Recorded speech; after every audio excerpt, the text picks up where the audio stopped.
Greenwald Snowden is in Russia, and according to this report, Russia and China have gained access to more than 1 million classified files held by him. Is that possible, and do you think China has the capability to crack the encrypted codes, revealing information about British and US spies?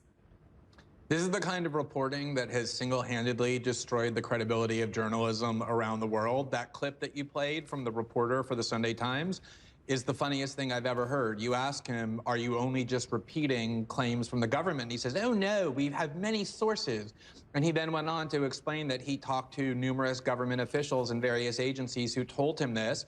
I think that people are smart enough by now to know that when you read in the paper accusations and smears from the government who are too cowardly to even put their names on it, this is all anonymous officials making these accusations. No evidence is presented for it. People know by now, after the war in Iraq and the way the media helped the government to sell those lies, that that's completely unreliable, shoddy journalism. That journalist is a liar who's doing nothing but writing down what his government friends tell him to and then giving them anonymity to protect it. It's a ridiculous story. It was absolutely full of anonymous sources, and you wrote a stinging response saying, and I quote, "This is the very opposite of journalism. Ponder how dumb someone has to be at this point to read an anonymous government accusation made with zero evidence and accept it as true."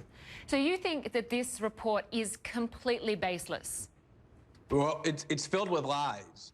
For example, Edward Snowden has always said that he took no documents with him when he left Hong Kong, that he's never had any documents with him in Russia, that he gave it all to journalists and then destroyed his own copy. So the Sunday Times reporter wants to help the government by claiming, no, Edward Snowden did have documents in Moscow. And the way they tried to do that was by saying that my partner, David Miranda, was detained in Heathrow after coming back from visiting Snowden and receiving documents. That is a total lie. David Miranda was never in Moscow prior to being detained at Heathrow. He had never met with Edward Snowden. I believe the Sunday Times has now just deleted that paragraph without any indication that they did so. Or they say Snowden downloaded 1.7 million documents. The NSA itself says that they have no idea how many documents Edward Snowden downloaded, that they're not able ever to figure it out because their systems don't allow that. And so the article is just filled with lies in order to help these anonymous people in government who are too cowardly to say these claims themselves. Now, although there's no evidence of anyone being harmed, the article did claim that a senior Home official said that they claim that Snowden has blood on his hands. Now, you broke the original story on Snowden. Do you take any responsibility for the harm that's been done or could be done? It's completely moronic, that claim. In the article, it says the government official whose identity we're hiding says that Snowden has blood on his hands, and then later it says there's no evidence anyone has been harmed. Well, if there's no evidence anyone has been harmed, how can he have blood on his hands? It's just a way of smearing whistleblowers and sources. If you go back to 1971, when Daniel Ellsberg leaked the Pentagon Papers, who's now widely regarded as a hero, Nixon officials did the same thing. They planted claims with the media that Ellsberg had secretly passed sensitive documents to the Kremlin, to the Soviet Union, in order to smear Ellsberg. This is what they do in every case. Responsible journalists question whether or not there's evidence for it, as you're, to your credit, doing, whereas propagandists simply print it without any questioning of it, and that's what the Sunday Times has done.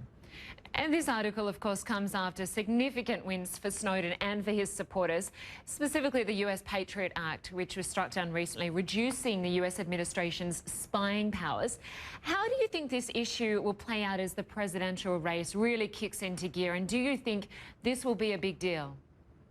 I think it's a great point. Not only did the Congress just pass a law banning the program that we first reported at The Guardian, thanks to Edward Snowden, but 2 weeks before that, an appellate court in New York said that the NSA spying program that we revealed was illegal. And so you have this kind of pro-Snowden sentiment spreading throughout the media. Well, you know what? Maybe he was a patriot.